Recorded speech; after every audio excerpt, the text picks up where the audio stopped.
Hello, everyone. I'm Lisa Franklin, the founder and Chief Executive Officer of Warriors on Wheels of Metropolitan Detroit. Welcome to Disability Awareness Training. This opportunity is amazing and will help you assist a race attendee with a disability have the most enjoyable experience. We are excited to share with you some tips to best serve our guests with disabilities, so relax, listen, and imagine yourself going through the motions along with us as we display a few interactions here today. We lost a very important member, Lawrence Dilworth Jr., also known as Leapin' Larry, who served the Grand Prix in the early 80s until June 2023.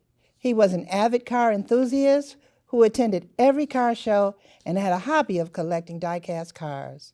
Larry was determined to attend the Grand Prix last year and sadly passed away a week later. We dedicate this training to him. Before we get started, it's important to know that a disability right is a civil right and is protected by federal law. The most comprehensive is the Americans with Disabilities Act, or the ADA of 1990. Disability is defined as a person who has a physical, sensory, or intellectual disability that limits substantially one or more major life activities. There are visible and invisible disabilities. There are two types of assistive animals, leader dogs and service animals. Most common are service dogs or leader dogs. Someone with an assistive animal may be an individual who is blind, hard of hearing, or may have allergies. These animals are highly trained to perform certain tasks for their partners and are not to be distracted or petted. Most common are assistive dogs. All conversations about the assistive animals must be directed to the owner. A leader dog uses a harness to best guide the human partner. A service dog is attached to a leash and may alert a partner of danger, allergies, fires, or retrieve dropped items. These highly trained dogs are very docile. They are trained not to bark unless there is danger or emergency with their partners. They wear very distinctive overwear, such as vests, and by law, they are allowed in all public places. Emotional support animals, also known as ESAs, do not have the same rights as a trained service dog. When interacting with a guest who is blind or has low vision, make sure you announce yourself and describe your appearance. Try not to use gestures. Describe or vocalize what you're doing and where you are. It's especially important to do so because it brings the person who is blind into the space. When assisting a blind person or low vision individual, allow this person to take your arm or place their dominant hand on your shoulder.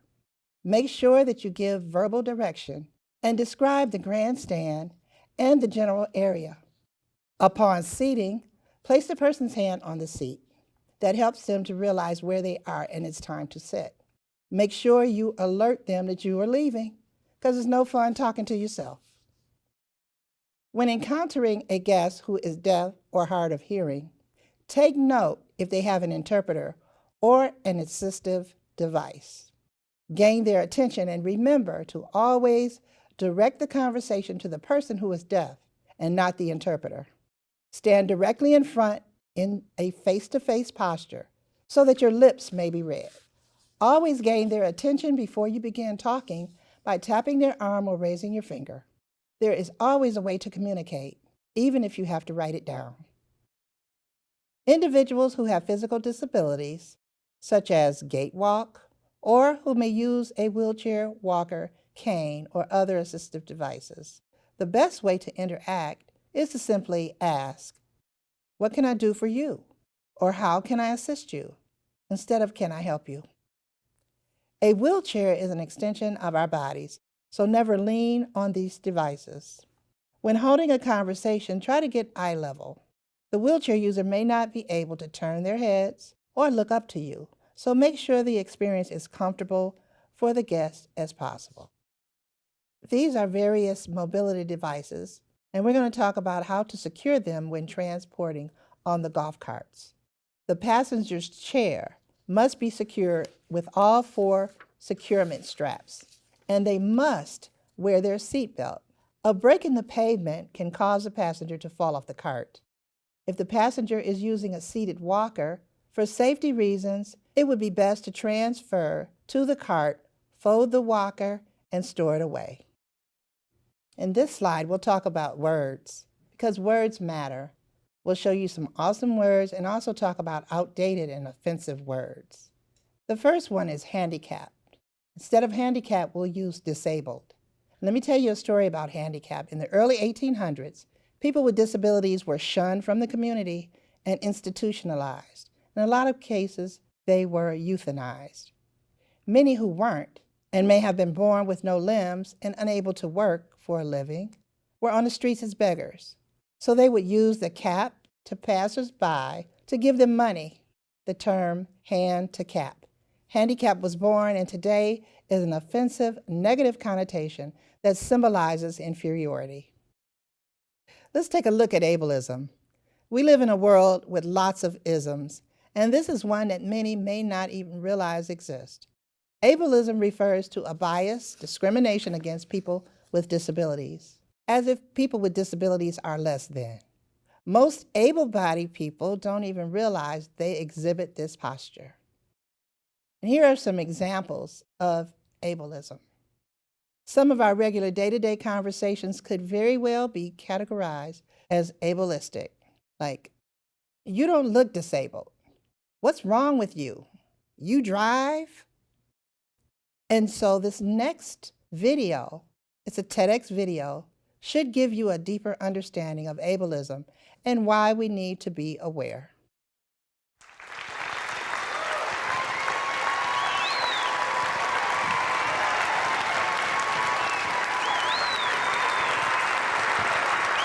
Thank you for welcoming me home. I appreciate it. Wow, Alicia, you are beautiful to be disabled. What happened to you? Do you think you'll heal one day? You are so brave. I could never, ever, ever live like that. Excuse me, miss, you're in the way. Isn't there a place for people like you? This is ableism. And these are common statements that I've endured most of my life. And if my parents would have listened to these things or thought the same way, I potentially would not be here today. But they did something groundbreaking for their time, and it's such a beautiful thing.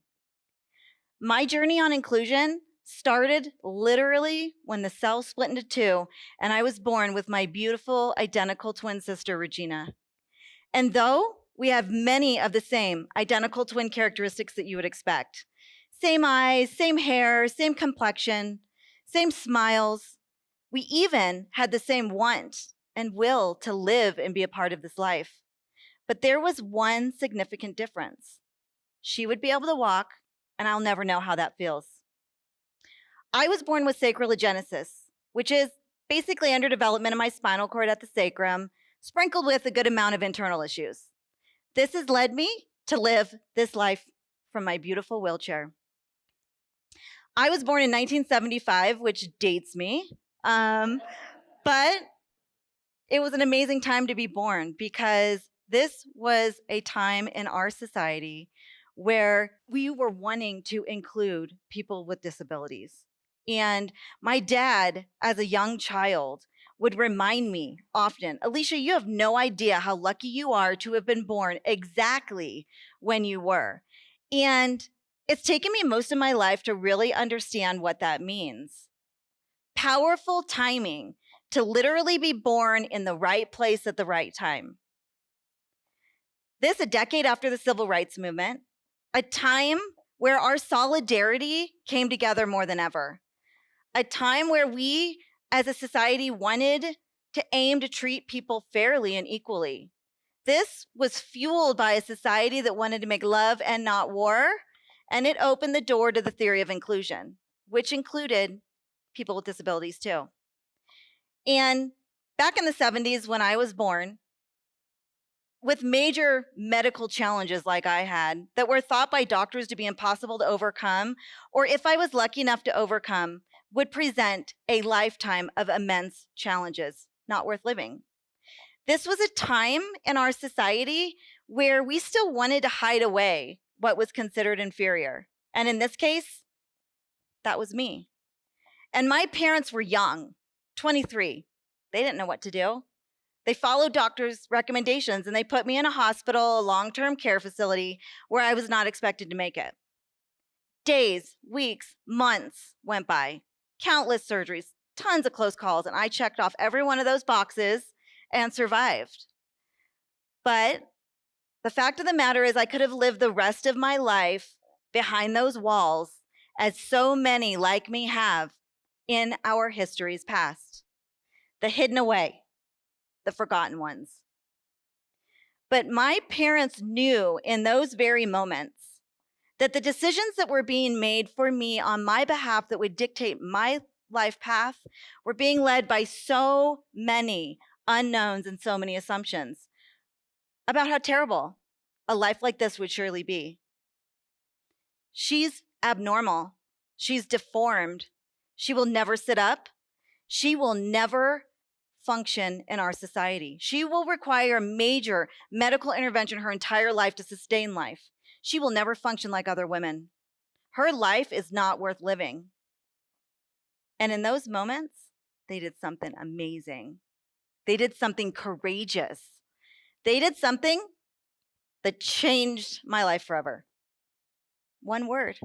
They said, no. And they changed their minds.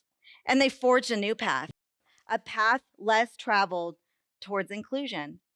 And in those moments, they decided that I was a part of them, just the same as Regina, and that we were better together than apart.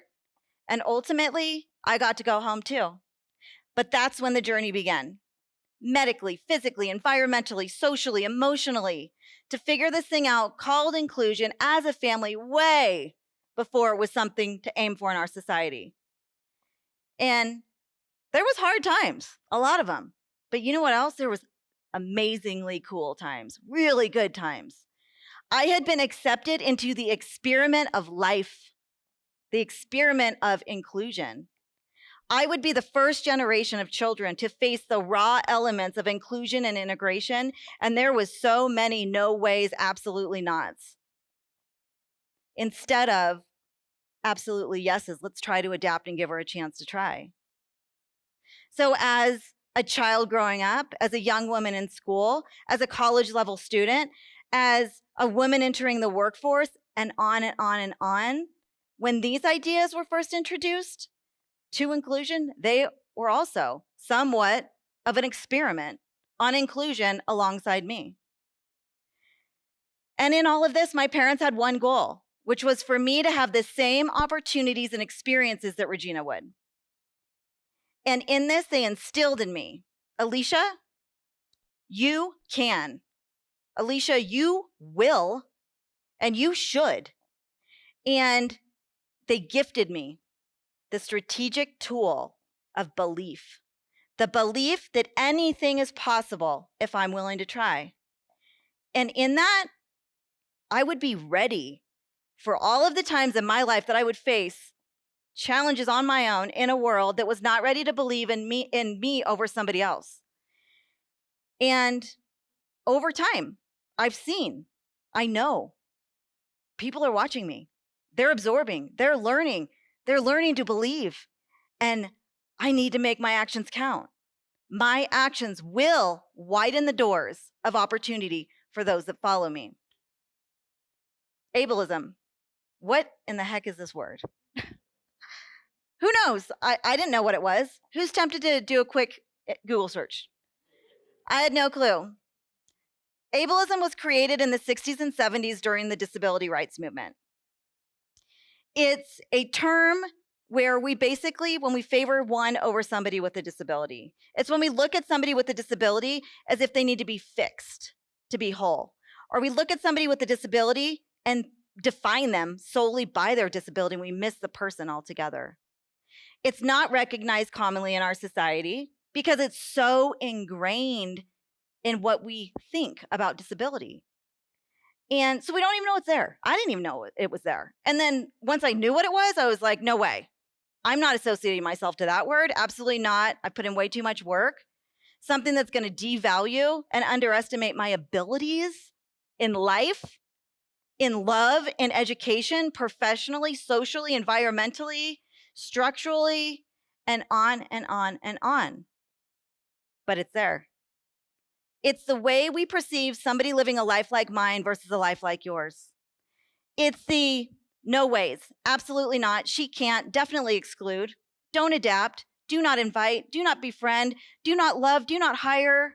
It's the fear and the pity lens in which we see people living with disabilities through. So, and in this, it's, I've been on this journey with it. And what I have found is it's the inventor, the creator of common stigmas and biases that pertain to disability in our society. It manifests things like pity and exclusion and stereotyping and discrimination. And when we favor someone over someone else in our society, that someone else suffers. Self-doubt, lack of confidence, insecurities, hesitance, embarrassment. And the worst part of all, we start believing these things sometimes ourselves, and it is crippling. Way more crippling than this will ever be. Harvard Business Review defines ableism as a discrimination or social prejudice against people with disabilities based on the belief that typical abilities are superior. It's the thief in the night of inclusion.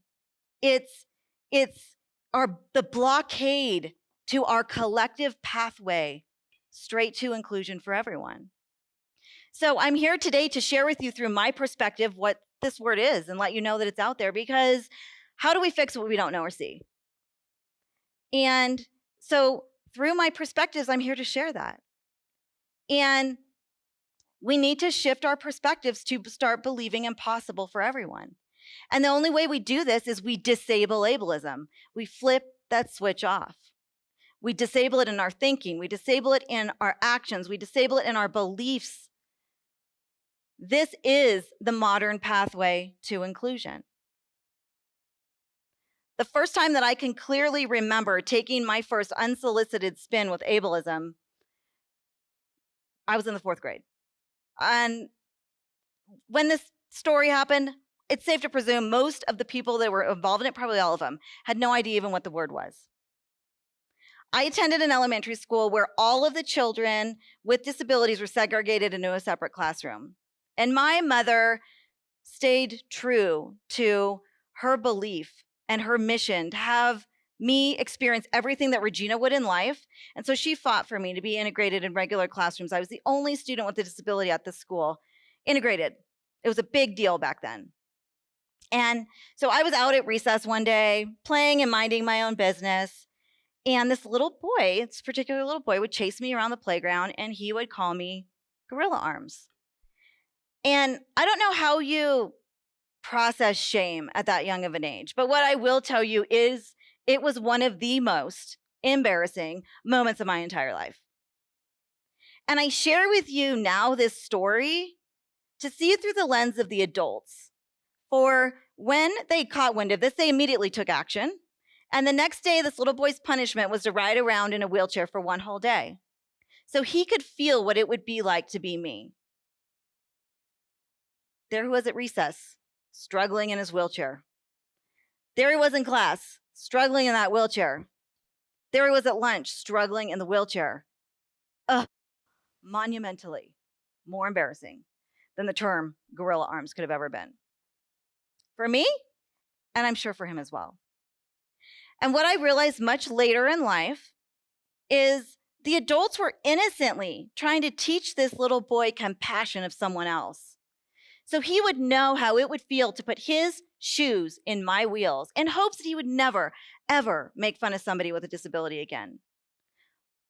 But what it did, in a single moment, a human-to-human innocent moment, was it taught every child on that playground that day, along with every adult, as well as it taught this little boy, and it taught me that living with a disability is a punishment, and that living a life like mine is inferior to a life like yours. And these are how the lessons of ableism are taught so innocently. And they're lessons that impact a lifetime. The good news is I grew from this little girl into the woman that you see today. And what I have realized is my many differences are what make me beautiful and capable. And I show my strength and my abilities through my strong arms. Oftentimes now being complimented by perfect strangers on how beautiful my arms are. Graduated from gorilla arms to arm envy. Thank you very much.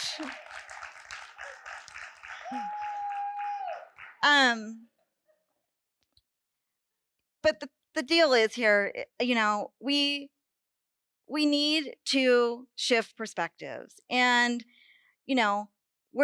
we can't hide away our differences like the doctors wanted to when I was young. We need to, like my parents, embrace them, honor them, experience them, believe in them, discuss them, share them, include them as life's beautiful treasures. And the moral of the story is not to blame anyone at all. The moral is we don't always have the right answers, but we will never, ever find the right answers unless we are willing to put in the hard, collective, uncomfortable, ongoing work that it requires to learn about one another and figure this out together. And we have to be willing to push away what we've been taught by our past and, push away not believing today and move into tomorrow and start believing in the new possibility of tomorrow for everyone. And what I have also realized over time is our first attempt is often wrong too.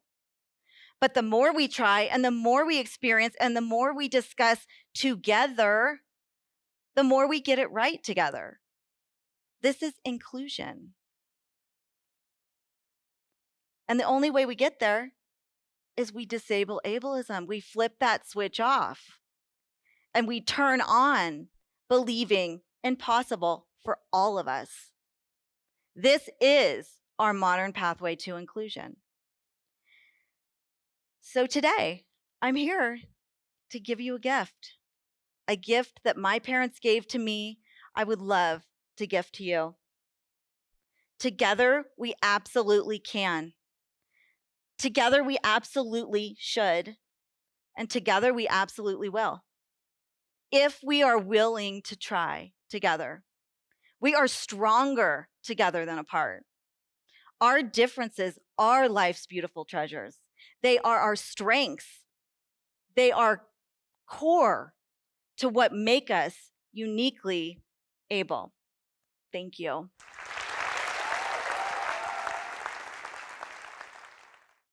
It has been our pleasure to present to you a few tips on best practices when engaging with our guests with disabilities. I'm Lisa Franklin, and thank you so much.